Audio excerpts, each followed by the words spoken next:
પ્રેમ કોને કહેવાય બાબુ? પ્રેમ છે ને 28 અક્ષરનો મંત્ર છે. પ્રેમ ને વાચા હોત તો જગત જોગી બની જાત, હલકીને હિમાળે જાત, પછી ભગવા ફેરી ભૂદરા.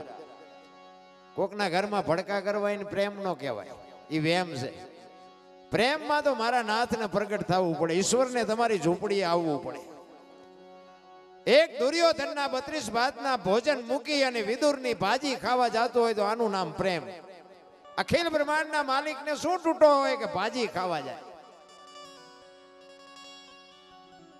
કૃષ્ણ પરમાત્મા 11 વર્ષ અને 52 દિવસ ગોકુળમાં રહ્યા અને પછી મથુરાથી સમાચાર મોકલ્યા કે અમે કૃષ્ણને તેડવા આવી છીએ. એ તેડવા આવી છે આ વાત જ્યારે માં જશોદા અને નંદ બાવાએ સાંભળીને બાપુ કાળજા થડક ઉથડક થડક ઉથડક થડક ઉથડક મીડ્યા થાવા ઉપાય.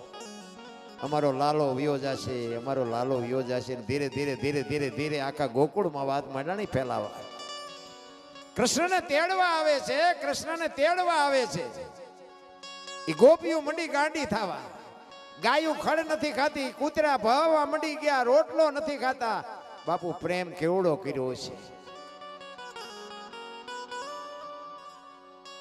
અને અહીંથી વસુદેવે કીધું કે હું અક્રૂરને રથ લઈને મોકલું છું, કૃષ્ણને મોકલી દેજો. અને રથ અહીંયાથી રવાના થઈ ગયો અને માને ખબર પડી કે રથ નીકળી ગયો ગોકુળ મથુરામાંથી ગોકુળ આવવા માટે. માને એમ થયું કે ભારે કરી, હવે હું કરું? કૃષ્ણને મનાવે છે. કૃષ્ણ